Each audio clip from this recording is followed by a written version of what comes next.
본문에 있는 말씀, 스승과 제자. 아니, 본문에 무슨 스승과 제자가 라는 말씀이 있는가? 특별히 본문에 보면은 여기 뭐라고 하면 지혜자들의 말씀을 찌르는 책찍들 같고, 회중의 스승의 말씀들은 잘 박힌 목과 같으니 한 목자가 주신 바니라 그랬거든요.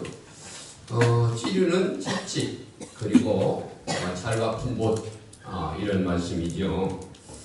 그래요. 제가 먼저 이 찌르는 채찍과 그리고 잘 박힌 못에 대해서 말씀을 드리면은, 제가 4살 때에 어머니가 고칠 수 없는 질병에 걸렸습니다.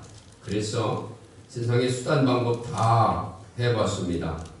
병원도 가보고 또 한방도 해보고 인간역부터 다 해봤지만은 고칠 수가 없어서 이제 돌아가실 날을 기다리고 있었죠. 그런데 이북에서 내려온 만수엄마 이 집사님이라는 분이 교회 가면 나설 수 있다는 거예요. 그래서 온 식구들이 희망을 걸고 교회 가서 정말 나섰어요. 네. 나섰어요. 그래서 온 식구들이 다 열심으로 교회를 나갔죠. 한 10리 정도 거리에 되는 그런 거리를 온 식구들이, 제가 그때 5살이죠.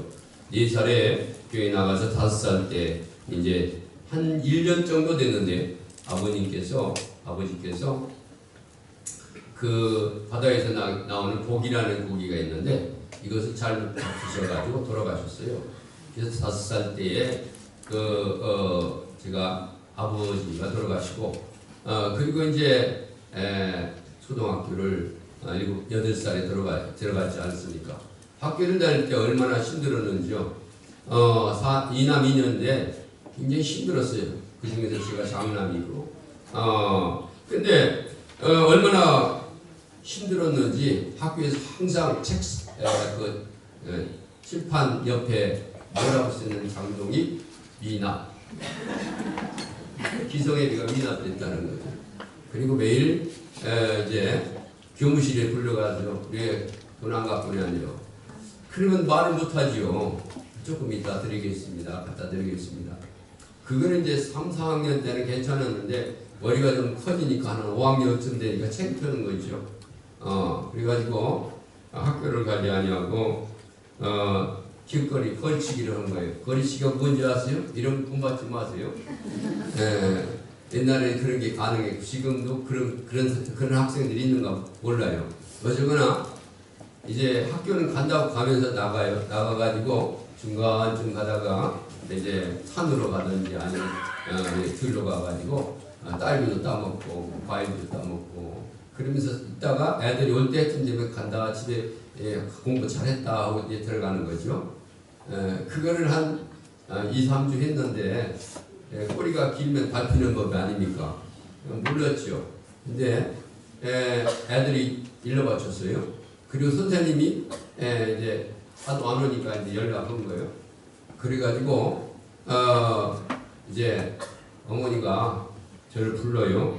근데 어머니가 힘이 없잖아요. 여자니까. 이제 힘이 없으니까 우리 그때 당시에 우리 교회 바로 위에 교회가 있었거든요. 교회가 있는데 그 교회 전사님이 그때 전사님이었습니다. 전사님한테 얘기를 한 거예요. 전사님 부르더라고요. 그래서 어머니가 데리고 가고 부르고 그래서 갔죠. 방에 들어갔는데 매를 임하는 걸 한 대여섯 개 해놓고 이렇게 때리는데 와 얼마나 아픈지. 그래가지고 제가 뭐라고 하는지 아십니까? 아버지도 아니면서 친척도 아니면서 왜 때려요? 그래서 막 도망가려고 하는데 문 열고 도망가려고 하는데 어머니 오고 전사님 붙잡고 가 더 때리는 거예요. 몸이 시퍼렇게 들어가지고 눈만 줄줄 흘리면서 어떻게 왔지 뭐 둘이가 붙잡고 때리는데 뭐 음싹달싹 하지 못하고 다 맞고 그러면서 이제 그 뭐 음료수 이렇게 갖다 주면서 뭐라고 하냐면 네가 왜 그러느냐. 이제 얘기를 하는 거지. 아버지 없이 크면서 뭐 어쩌고 뭐 이제 막 얘기하는데 가슴이 어떻게 해요? 아픈 것도 아픈 거지만 그 양심적인 가슴이 꼭 찌르는 말씀을 하는 거예요.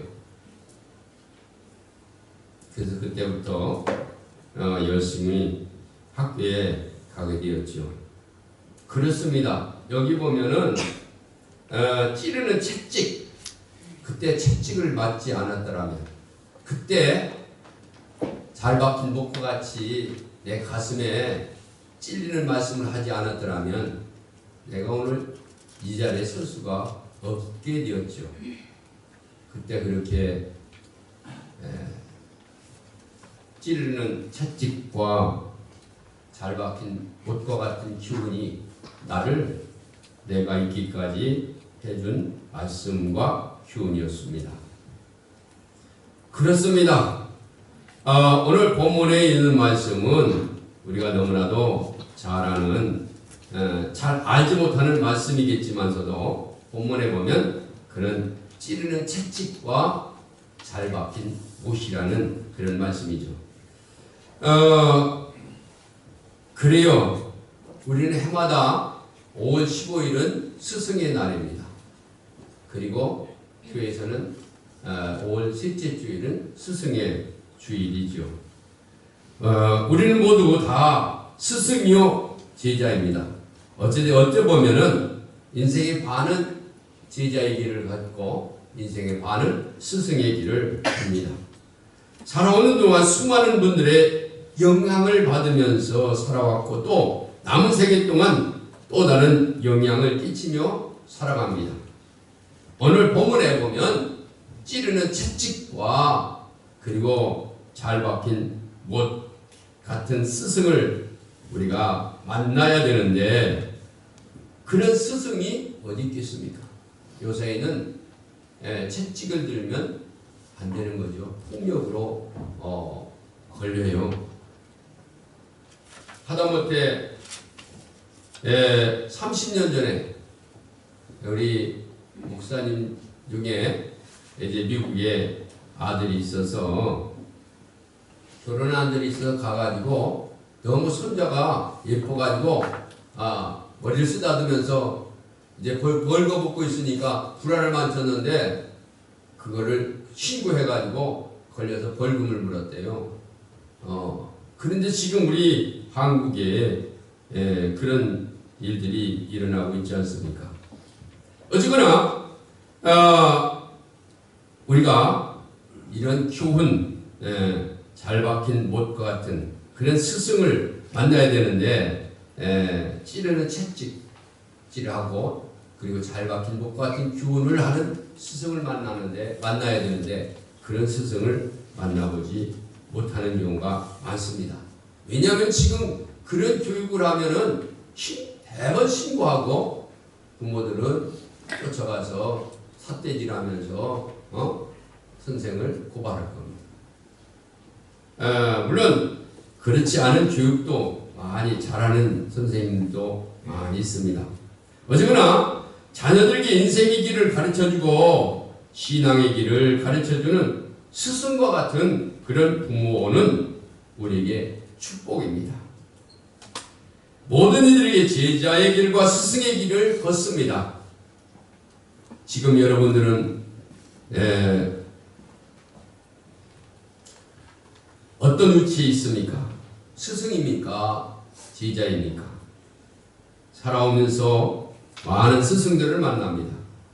여러분 인생의 길을 지도하고 바른 신앙의 길을 가르치도록 찌르는 채찍 그리고 잘 박힌 목과 같은 그런 교훈을 받은 적이 있습니까? 받았다면 여러분들은 축복입니다. 반대로 이런 은혜를 받았으면서도 제자의 길은 제대로 가고 있습니까? 제자로서의 역할을 잘 감당하고 있습니까? 내가 받았던 찌르는 채찍과 잘 박힌 옷을 사랑하는 자녀들에게 또는 삶의 다른 이들에게 제대로 물려주고 있습니까? 학교 교사들을 바라보면서 안쓰러움을 갖습니다. 한 영혼을 사랑하는 마음을 갖고 애쓰고 수고하기 때문에 그렇습니다. 교사는 부모 다음으로 만나는 스승입니다. 교회학교 교사와 학교의 선생 모두가 아이들의 스승입니다. 스승은 스승으로서의 그런 길을 가야 되겠고, 또 이들의 삶의 모습은 제자들에게 많은 영향을 미치고 있습니다. 오늘 스승과 제자의 길을 살펴보면서 함께 은혜를 받고자 합니다. 먼저 우리는 스승에 대해서 말씀을 드리도록 합니다. 우리의 진정한 스승은 예수 그리스도인 줄 믿습니다. 할렐루야. 성경에 보면 여러 스승들이 나옵니다. 여호수아의 스승은 모세입니다. 엘리사의 스승은 엘리야입니다. 예수님의 제자들의 스승은 예수님입니다.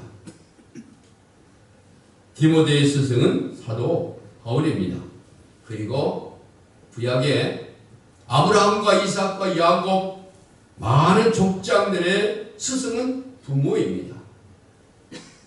그때 당시에는 스승이 없었잖아요. 그러니 족장들, 즉 다시 말해서 부모가 스승이죠. 이들의 특징은 끊임없이 하나님과 교제했다는 겁니다. 다 같이 하나님과 교제. 그리고 하나님께로부터 인정을 받았습니다. 예, 그렇습니다. 하나님께 인정을 받았습니다.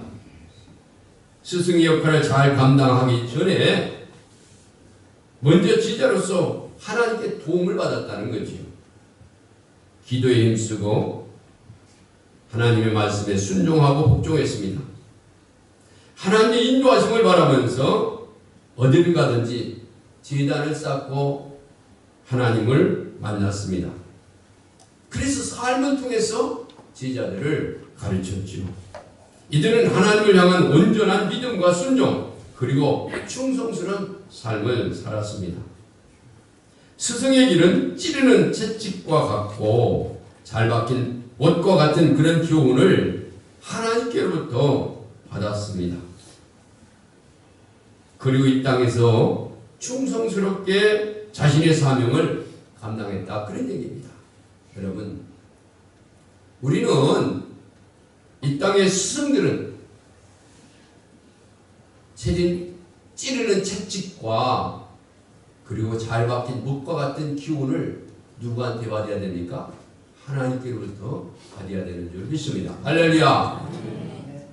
물론 사람으로부터 받기도 하지만은 무엇보다도 중요한 것은 하나님께로부터 찌르는 채찍과 잘 박힌 묵과 같은 그런 기운을 받아서 또 제자들에게 가르쳐야 된다. 그런 얘기지요. 스승은 제자들에게 스스로 경건한 모습을 보여줘야 됩니다. 모범을 보여야 됩니다. 말로만 아니라 스스로 모범을 보이고 스스로 제자들을 섬겨야 됩니다. 그래서 예수님께서도 예수님 제자들을 발을 씻겨드리지 않았습니까? 요한복음 13장 14절에 보면 내가 주와 또는 선생이 되어 너희 발을 씻겼으니 너희도 서로 발을 씻기는 것이 옳으니라. 내가 너희에게 행한 것 같이 너희도 행하게 하려 하여 본을 보였노라. 빌립보서 3장 17절에 형제들아 너희는 함께 나를 본받으라. 또 우리를 본을 삼은 것 같이 그대로 행하는 자들을 보이라. 데살로니가전서 3장 9절에 우리가 권리가 없는 것이 아니요 오직 스스로 너에게 본을 보여 우리에게 본을 받게 하려 함이니라. 디도서 2장 7절에 보면 범사인들이 자신을 선한 일에 본을 보여 교육에 부패치 아니함과 경건함과 책망함 없이 바른 말을 하게 하라. 이는 대적하는 자로 하여금 부끄러워 우리를 악하다 할 것이기에 없게 하려 함이니라. 그렇습니다. 우리가 스승들은 하나님께로부터 찌르는 채찍과 그리고 잘 박힌 묵과 같은 교훈을 받아서 제자들에게 본을 보이며 삶을 가르쳐야 된다는 거죠. 그 다음에 제자는 스승이 보여주는 가르침을 따라서 그대로 순종하며 사는 것이 제자입니다. 그리고 때가 되면 또 그들이 스승이 이 일을 감당하게 되는 것이죠. 여호수아, 엘리사, 예수님의 제자, 디모데, 그리고 족장들의 자녀인 이삭과 야곱의 모습입니다. 그들의 특징은 스승 곁을 떠나지 아니하고 함께 있다는 겁니다. 스승 곁에 서서 늘 보자 함께 했다 그런 얘기죠.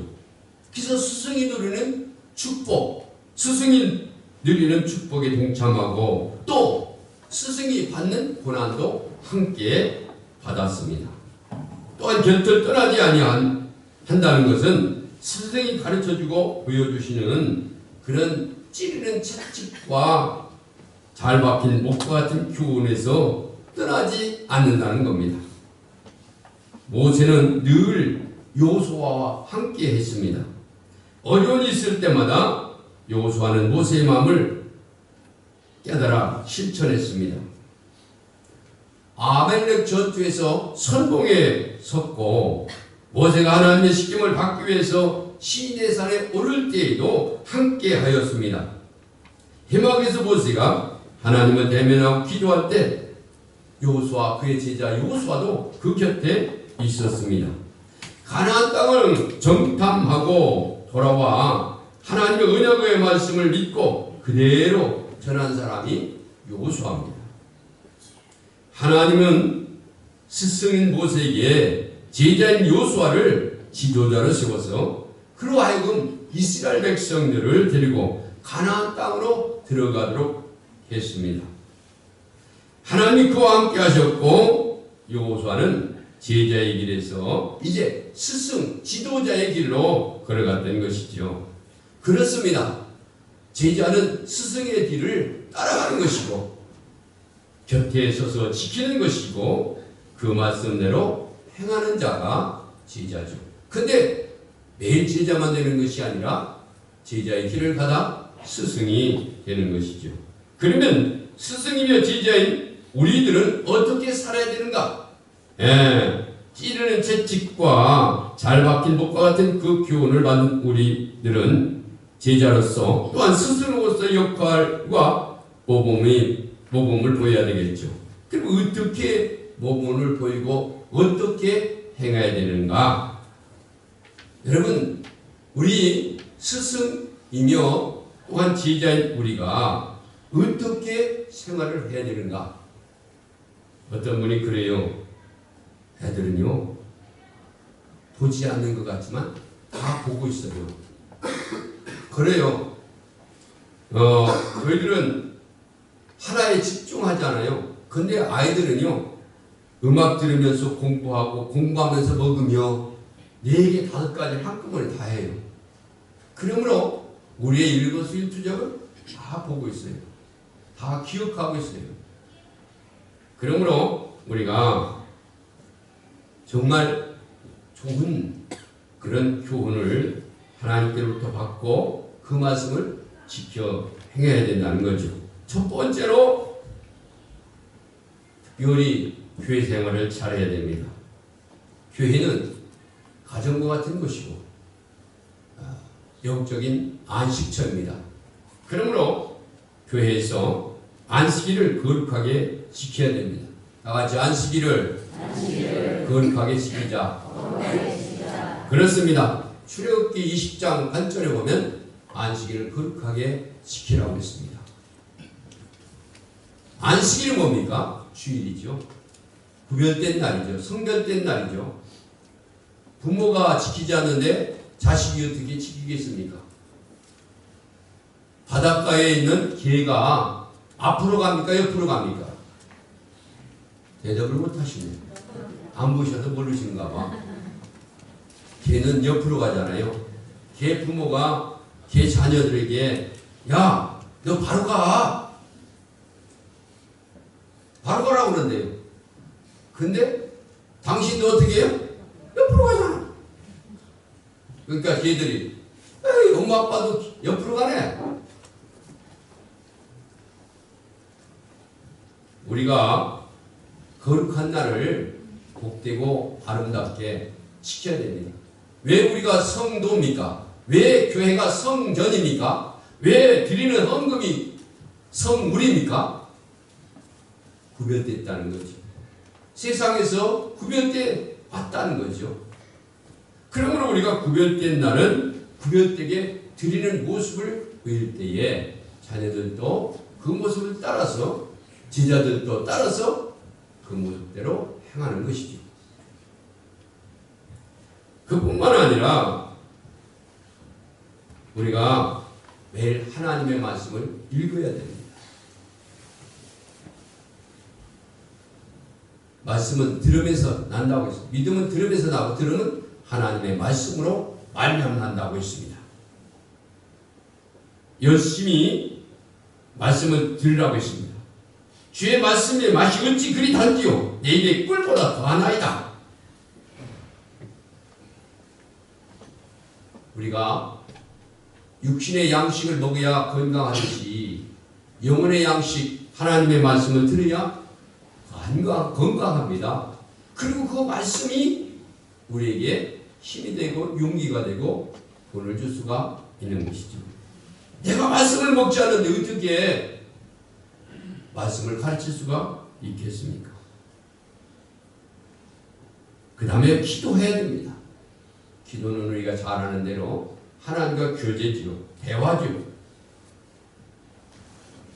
사도행전 2장 42절은 저희가 사도의 가르침을 받아 서로 교제하며 떡을 떼며 기도하기를 전혀 힘쓰니라고 했습니다. 항상 기뻐하라. 범사에 감사하라. 쉬지 말고 기도하라. 이는 그리스도 예수 안에서 너희를 향하신 하나님의 뜻입니다. 할렐루야.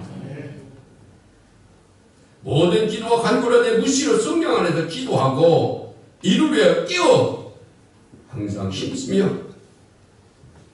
구제하라고 했습니다. 그렇습니다. 기도 생활을 하는 모습을 보여야 돼요. 우리가 부모는 기도하는 분, 이렇게 제자들에게 자녀들에게 보이게 해야 돼요.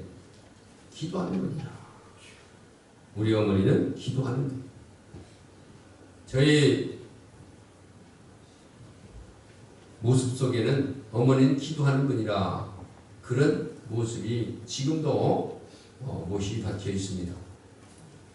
왜냐하면 제가 군대 3년을 지금은 2년 몇 개월, 1년 몇 개월이지만 그때는 꼬박 33개월을 했습니다. 그런데 한 번도 인천인데 한 번도 면회를 하지 않았어요. 왜 안 왔느냐? 성전을 지키며 기도하기 위해서. 저는 몰랐죠. 그래요. 어딜 갔다가도 저녁이면 어김없이 오십니다. 왜? 기도하기 위해서. 기도하는 어머니. 그래요. 기도하는 스승, 기도하는 부모. 그뿐만 아니라 우리가 열심으로 예배의 정성을 다해야 됩니다. 예배는 하나님께 대한 인사입니다. 인사가 만사합니다. 사람과 사람 관계는 인사를 잘해야 되죠. 그러나 하나님과 인간 관계에는 예배를 잘 드려야 됩니다.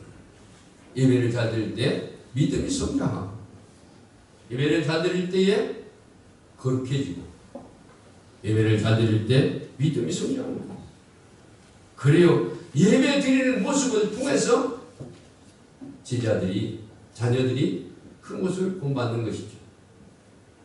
그뿐만 아니라 기쁨으로, 감사함으로 열심히 드려야 됩니다. 드린다는 것은 아깝고 인색하고 힘들죠. 왜냐하면 습관이 부활되어 있기 때문에 그렇습니다. 어렸을 때부터 받는 것이 습관화되어 있습니다. 모든 것을 다 받지 않습니까? 옷을, 먹을 것을, 공부하는 것을, 모든 것이 어렸을 때부터 받으면서 자랐습니다. 그래서 드리는 것이 인색해져 있습니다. 그 드리지 않는 자는, 베풀지 않는 자는, 나누지 않는 자는 그 습관화되어 있지 않기 때문에 드리는 것이 어색하고 힘들고 그렇습니다. 드리는, 그리고 바치는, 나누는 모습들을 보여줄 때 자녀들도 제자들도 그 모습을 본받아서 나누며 사는 거죠. 베풀며 사는 것이죠. 드리며 사는 것이죠. 세상은 모두 주고받는 법칙이 존재하고 있습니다. 심어야 거두는 거죠. 식물들도 심어놓고 그냥 놔두면 자랄 수가 없습니다. 거름을 주고 비가 어제처럼 비가 오고 햇빛이 내리쬐이고 그래서 자라고 열매 맺어서 또 그 열매가 심겨지고 거기에서 또 거름 주고 비 오고 눈 오고 거기서 또 자라서 또 열매 맺고 동물들도 마찬가지고 사람도 마찬가지입니다. 베풀고 나눠야 되는데 어렸을 때부터 받는 것만 습관화됐지 베푸는 습관이 되어 있지 않으므로 드리는 습관이 되어 있지 않으므로 잘 드리고 바치는 것이 어색합니다. 그런데 사실은 우리가 이 땅에 빈손 들고 와서 또한 빈손 들고 가는 거죠. 그런데 많은 것을 쌓아놓고 가려고 하는 그런 욕심이 우리 마음을 고통스럽게 하고 번뇌스럽게 합니다. 훌륭한 스승은, 훌륭한 부모는 자녀들에게 베푸는 법, 드리는 법을 잘 가르칠 때, 그럴 때 그 자녀가 복의 근원이 되는 거죠. 그뿐만 아니라 여기 보면은 열심히 전해야 됩니다. 다 같이 전도하자. 네, 전도해야 됩니다. 심은 법칙이죠. 심는 법칙이죠. 똑같은 것이죠. 지금 헌금이나 전도는 마찬가지입니다. 갈릴바다와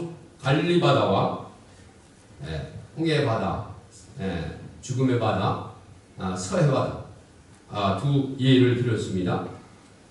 갈릴바다는 시온샘에서 내려오는 물을 받아가지고 또 홍해로 내보냅니다. 그러나 죽음의 바다는 받기만 하지 내보내지라니까 그 바다는 죽음의 사해, 죽음의 바다라고 그래요. 지금은 좀 나아졌습니다. 왜냐하면 거기에서 물이 다 증발하고 소금만 남으니까 그 바다가 소금의 바다예요. 그래서 소금을 캐기 때문에 지금은 좀 나아졌습니다. 그래도 그 소금이 너무 짜서 고기들이 살질 않습니다. 그러니 하늘에 나는 새들 고기를 잡아먹는데 새가 없죠. 또 그 바다에서 고기를 잡아서 사람이 먹고 사는데 고기가 없으니까 사람이 가지 않죠. 그래서 죽음의 바다, 사해. 그러나 갈릴바다는 받아서 보내기 때문에 위에는 새들이 갈릴바다 근처에 있는 사람들이 고기를 잡기 위해서 그 바다를 구경하기 위해서 배 타기 위해서 수많은 사람들이 와서 구경하고 유익을 얻고 창출하죠. 왜? 받고 주기 때문에.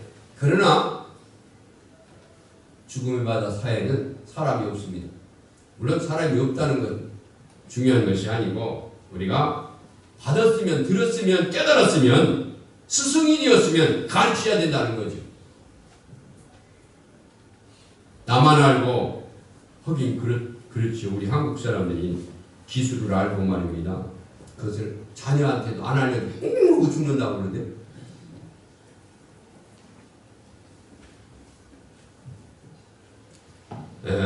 그렇게 혼자만 알고 천국 가는 게 하시나 같이 천국 가야 되는 줄 믿습니다. 할렐루야. 그리고 무엇보다도 중요한 것은 열심히 부단한 훈련을 해야 되겠죠. 훈련하는 모습을 보일 때에 육체의 훈련은 약간 유익이 있으나 경건의 훈련은 내세와 영생에 큰 유익이 있다고 그랬습니다. 그래서 열심으로 이런 훈련을 통해서 자녀들에게 여러분 발레리나 또한 빙상 또 사격 또 요새 축구 야구 그런 선수 유명한 선수가 되기까지는 2만 번 이상 같은 자세를 2만 번 이상 계속 훈련했다는 거예요. 2만 번은요 여러분 한번 세보시기 바랍니다. 1000번 세다가 1000번이 뭡니까? 한 500번 정도 세다가 아이고 하고 포기해버리죠. 근데 2만 번 이상을 같은 자세를 반복해서 그는 훌륭한 선수가 된 거예요. 우리가 매일 반복해서 밥을 먹고 해가 뜨고 달이 지지만 이건 반복을 통해서 역사가 이루어져요. 어제는 오늘이 아닙니다. 내일이 오늘이 아닙니다. 같은 날인지만서도 같은 날이 아니라는 거죠. 같이 반복하지만 같은 것이 아니라는 거죠. 그렇습니다. 훌륭한 자들은 스승이 되기까지는 부모가 되기까지는 반복을 통해서 훈련을 통해서 이런 훌륭한 스승이 되었고 또한 부모가 된 거죠. 실수와 또한 오해, 국회 여러 가지 어려움을 통해서 스승이 되었다는 사실을 우리가 알고 또 우리들도 이렇게 훈련을 통해서 그런 스승의 자리에 오려야 되겠죠. 결론적으로 말씀드리면 우리는 모두 다 인생의 반은 제자의 길을 갑니다. 그리고 인생의 반은 스승의 길을 갑니다. 태어나서부터 부모는 우리의 스승이고 교학교와 또 선생님들 우리의 스승입니다. 그리고 사회에서 여러 스승들을 만나게 됩니다. 직장에서 상사, 선배를 만나고 인생 여정의 경험자들을 교회 안에서는 믿음의 선배들과 중직들이 있습니다. 우리 여러 위치에서 스승으로 때로는 제자로서 삶을 살게 됩니다. 성장에서는 자녀들에게 영적 스승이고 아버지 어머니로 교학에서는 교사로 아이들에게 스승의 역량을 감당하게 되는 거죠. 또한 직장에서는 상사로서 젊은이들에게는 옳은 길로 인도해야 됩니다. 교회에서도 중직자로서 성도들의 모범을 보여야 됩니다. 베드로전서 5장 1절에 보면 너희 중 장로들에게 권하노니 나는 함께 장로된 자요 그리스도의 고난의 증인이요 나타날 영광에 참여할 자로다. 너희 중에 있는 하나님의 양무리를 치되 부득이함으로 하지 말고 오직 하나님의 뜻을 따라 자원함으로 더러운 일을 위하여 하지 말고 오직 즐거운 뜻으로 하며 맡긴 자들에게 주장한 자세로 하지 말고 양무리의 본이니라. 그리하면 목자장이 나타나실 때 시들지 아니하는 영광의 멸관을 얻으리라. 젊은 자들아 이와 같이 장로들에게 순복하고 다 서로 겸손함으로 허리를 동이라. 하나님은 교만한 자를 대적하시되 겸손한 자에게 은혜를 베푸시느니라. 할렐루야. 그러므로 하나님의 능하신 손 아래서 겸손하라. 때가 되면 높이시리라. 할렐루야. 삶의 현실 가운데 우리가 속해 있는 위치에서 제대로 삶을 살아야 됩니다. 스승의 역할을 해야 할 때 제자의 길을 가서는 안 됩니다. 또한 제자의 길을 가야 하는데 스승의 역할을 해서도 안 됩니다. 자신의 위치에서 바르게 행동해야 되겠죠. 그러므로 우리는 목자이신 예수님 목자의 음성을 듣고 그 길을 따를 수 있어야 됩니다. 그리고 그 길을 통해서 제자들을 가르치고 인도해야 될 줄 믿습니다. 할렐루야. 네. 그렇습니다. 목자 되신 예수님의 음성을 듣고 그 길을 따라갈 수가 있어야 되고 또 그 길을 통해서 제자들을 가르치는 그런 스승 또 그 길을 따라가는 제자들이 되어서 하나님께 영광을 돌리고 복된 삶을 사는 사랑하는 성도들이 되시길 주님의 이름으로 축원합니다.